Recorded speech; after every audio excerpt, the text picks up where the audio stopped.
Thinking about buying a home in the next few months? Maybe those stairs are getting old, literally. Maybe you're realizing that your home just isn't as easy to live in as it used to be. Or maybe mom's moving in and you need space that actually works for everyone. Whatever the reason, the next move isn't just about buying a house. It's about finding a home that fits your life now and in the years ahead. And let's be real, the last thing that you want is to rush into a bad decision or feel like you missed something important. I'm going to give you the exact game plan to find the right home without the stress, the wasted time, or the what did we just do regret. By the end of this video, you'll know exactly what steps to take to get the home that works for you now and in the next chapter of your life. So, before you start scrolling Zillow at midnight or picking paint colors for a house you don't even own yet, let's talk about your current home. Because here's the deal. You've got to decide what to do with it before you can move forward. And no, just putting it on the market is not a strategy. You really have three main options. One, which is sell it, which is the most common, but timing really matters with that. Two, rent it out, and that can be a great move if it makes financial sense. Or option three, keep it in the family, because passing it down or gifting it or turning it into a long-term investment is also a great strategy if you can do it. So let's break down these three so you can make the right choice for your situation. Option one, selling it, and doing it the right way. For most people, selling their home is the best move. It frees up your equity, simplifies life, and lets you move forward without juggling two houses. But here's where people get tripped up.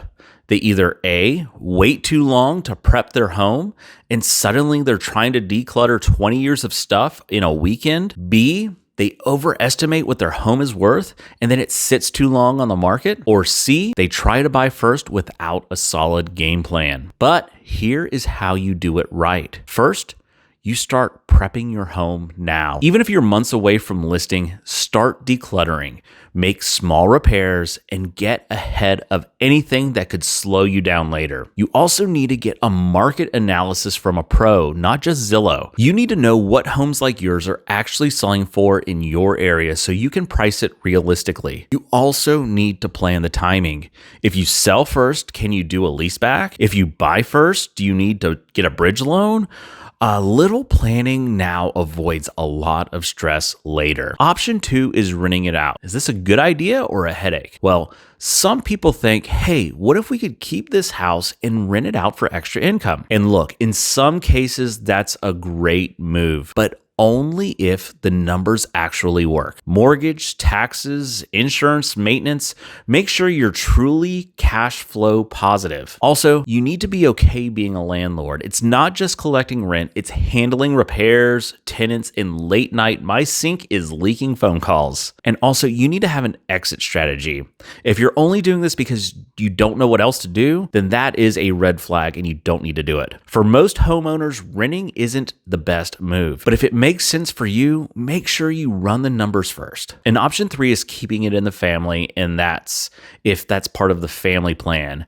Maybe you're thinking about passing the home down to your kids or another family member, and that can be a great legacy move. But don't just assume that they want it. Have a real conversation. Would this actually work for you? Does it make sense financially? If the answer is yes, then talk to a real estate or financial advisor to make sure the transfer is done right. If the answer is no, then it's time to sell and move on. At the end of the day, what you do with your current home shapes your next move. If selling is the right choice, get ahead of the prep work. If renting sounds good, make sure the numbers actually work. And if keeping it in the family is the goal, have a real plan. The key, don't wait last minute, and the sooner you decide, the smoother everything else will be. Now that you know what to do with your current home, let's talk about how to buy and sell at the same time without losing sleep. Because trust me, there's a right way and a very stressful way to do this.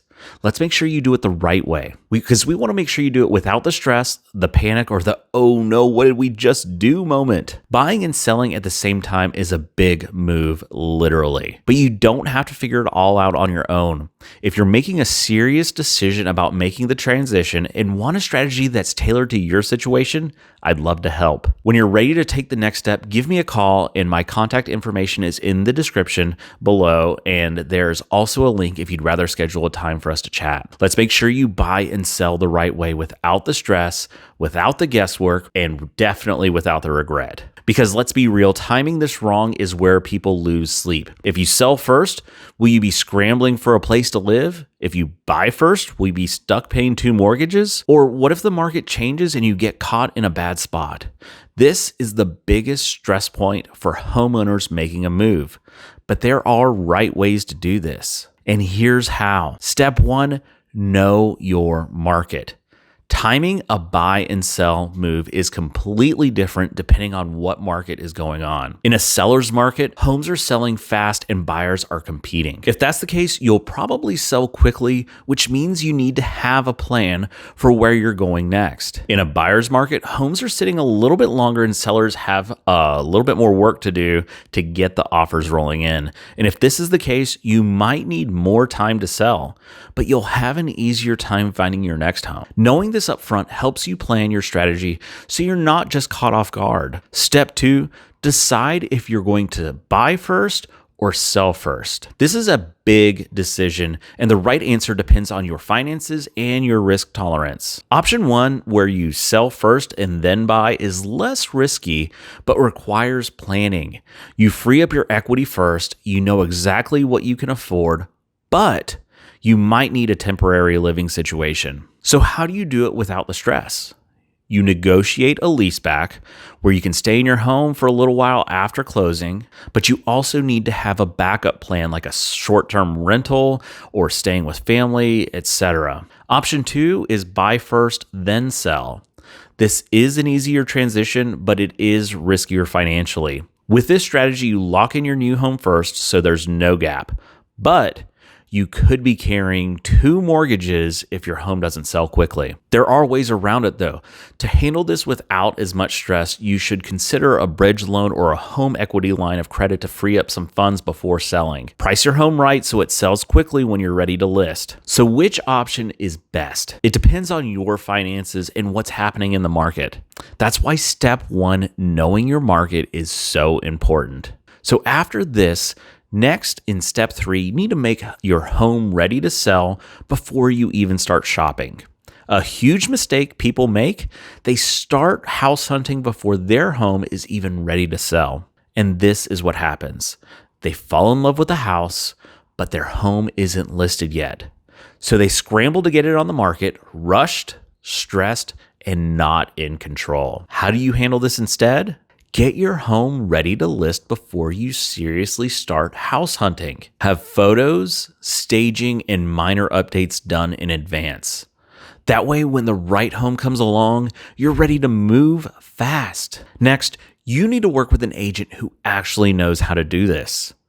Look, buying and selling at the same time just isn't about lucking out with timing. It's a strategy, and the right agent, they can make or break the process. They can help you time the market right so you're not stuck paying 2 mortgages or scrambling for a place to live.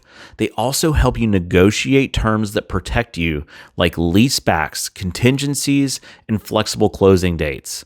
They also help you stay ahead of problems before they turn into full-blown disasters. Bottom line, if you're making a move, this isn't the time to DIY it. You need someone who knows how to navigate the process and keep you in control. Buying and selling at the same time doesn't have to be stressful if you do it the right way. Remember, know your market so you can time your move right. Decide whether you're selling first or buying first based on your finances. Get your home ready to sell before you even start house hunting, and work with an agent who actually knows how to do this. The goal isn't just to move, it's to move the right way so you don't have to end up in a financial mess or a panic situation. All right, so now that you have a plan for selling your home without the stress, let's talk about the home you're moving into. Because this isn't just about finding a house with pretty cabinets or a nice backyard, it's about finding a home that actually is going to work for your life now and in the years ahead. And one of the biggest questions people ask at this stage is, should we go with a 1-level home or is a 2-story still an option? The answer, it depends. But let's break it down. First, let's be real. Stairs were not a big deal when you bought your current home. Maybe they still aren't, but ask yourself this. Are stairs something you don't mind today but could see becoming a problem later? Think about carrying laundry up and down stairs. Think about moving furniture up and down stairs, bringing in groceries up and down stairs. And let's be honest, if you had an injury or surgery, would your home still work for you? Because here's what I see all the time.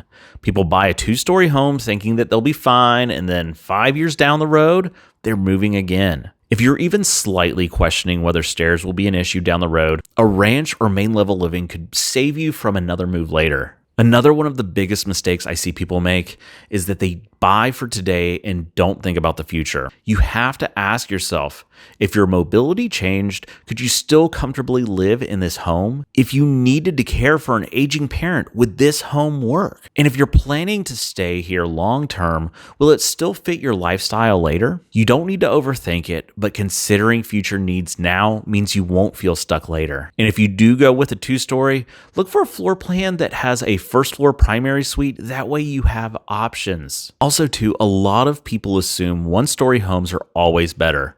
But here's the thing.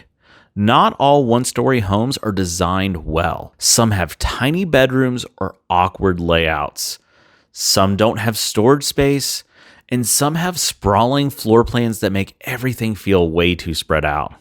So if you're considering a 1-level home, look for open layouts that don't waste space, wide hallways and doorways, and a bonus if they're wheelchair friendly just in case, and if they have smart storage solutions so you don't feel cramped. So how much space do you really need? This is a tough one because downsizing sounds great until you realize you got rid of too much. Before you assume a smaller home is better, think about it first. Do you need a guest room for family visits? Will you need space for hobbies, a home office, or even grandkids? Do you entertain often? And will a smaller home still allow for all of that? It's not just about the number of bedrooms, it's all about how you actually live in the home. A well-designed, right-sized home is so much better than a massive home you won't actually use. So even if you plan on living here forever, life happens. So you need to think about things like, is this the type of home other buyers will want later? 1-story homes are always in demand, especially as people age. But if you buy something too custom, it might be harder to sell later. If you're choosing a home that's uniquely suited for you, just be aware of how it might affect resale down the road. This next home isn't just about what works today, it's about what will work for you and keep working for you over time. So when it comes to stairs, don't think about the stairs just for today, but for 10 years down the road. And choose a layout that's designed to work, not just look nice. Make sure that you have the space you need without feeling like you overdid it, and always keep resale value in mind just in case. Moving twice because you didn't plan ahead? Nobody wants that. So now that you know what type of home to look for, let's talk about how to afford it the smart way.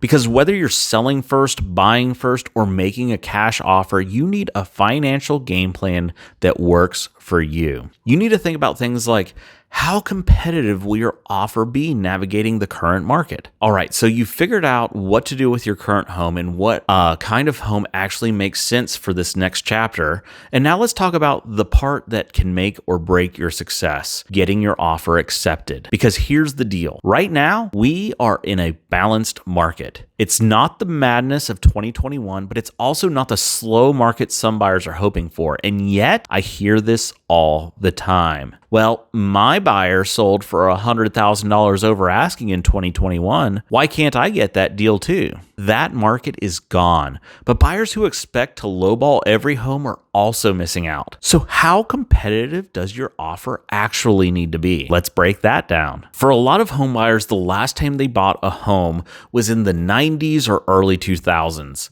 And things have changed. Back then, you could submit an offer, negotiate over a week, and maybe get some seller paid closing costs too. In 2021, it was the exact opposite. you had to offer your firstborn child just to get a showing. Today, we're somewhere in the middle. Homes are selling, but buyers are still expecting to get a deal. So here's what I tell my clients. The best homes still sell fast, so if you love it, so do others typically. Sellers aren't as desperate as you think, but you also don't need to just go crazy just to get a home. The key is knowing how to position yourself correctly. Here's how to know what kind of offer to make. If a home has been sitting for weeks, you may have some room to negotiate, but don't assume a seller will take any offer because lowballing too hard can backfire. Instead, look at what similar homes have actually sold for. Next, if a home just hit the market and has multiple showings, expect competition. A low offer will just get ignored. Full price might be the right move, or you might need to offer a little bit more if there are already multiple offers in on the situation. And if a home is priced right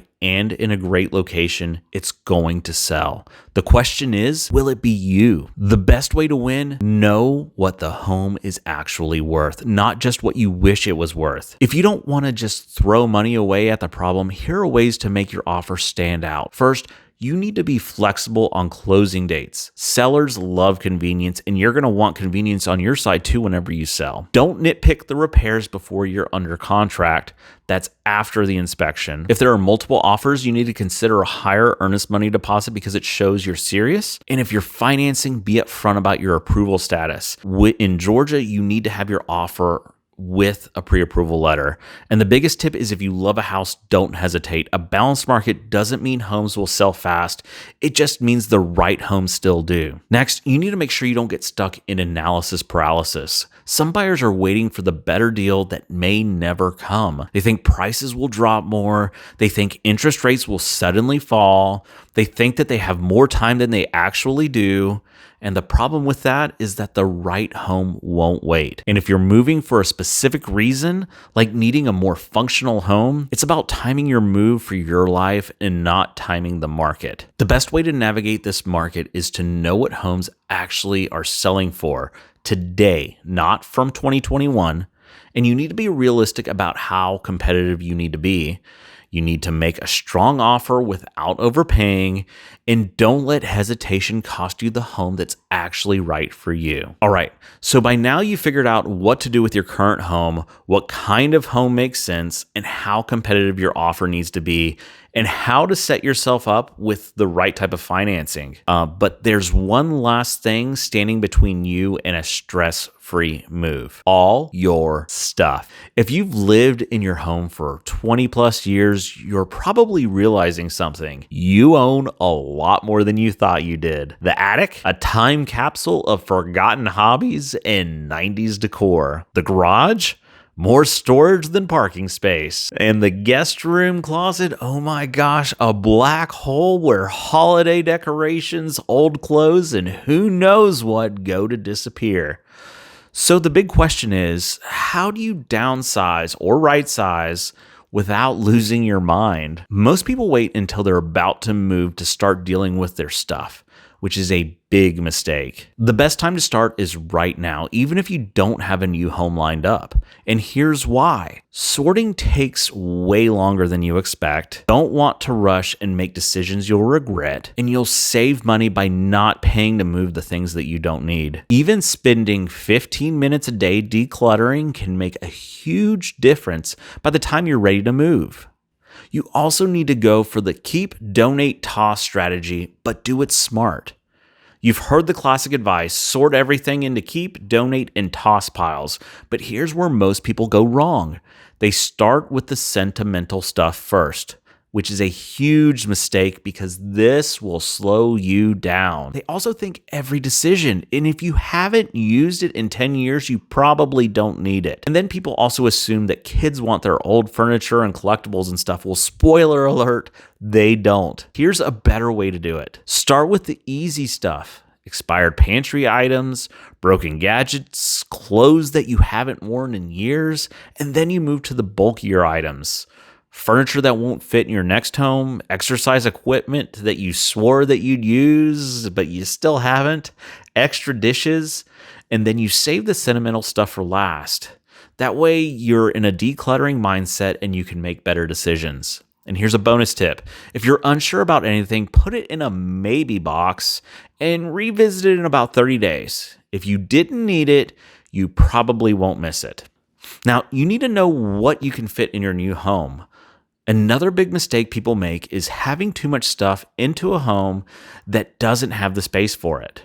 And a little pro tip for you need to get measurements of your new home before you decide what furniture to keep. You also need to think about questions like, is your current bedroom set too big for your next space? Do you really need 3 sets of dining chairs? Are you currently keeping things just because you might need them someday? If it doesn't fit or serve a purpose in your new home, it's time to let it go. So once you've sorted through everything, you now have a few options. First, you can sell it. Facebook Marketplace, estate sales, or consignment shops are great for furniture and home goods. High-value collectibles, you can probably look into specialty buyers. And if you don't want to sell it, you can always donate it. Local charities, shelters, or even your neighbors might love what you don't need. Some organizations will even come pick up furniture for free. And if you don't want to donate it, the last option is you can store it, but only if necessary. If you're not sure about certain items, a short-term storage unit can buy you a little bit of extra time, but just don't let it become a long-term expense.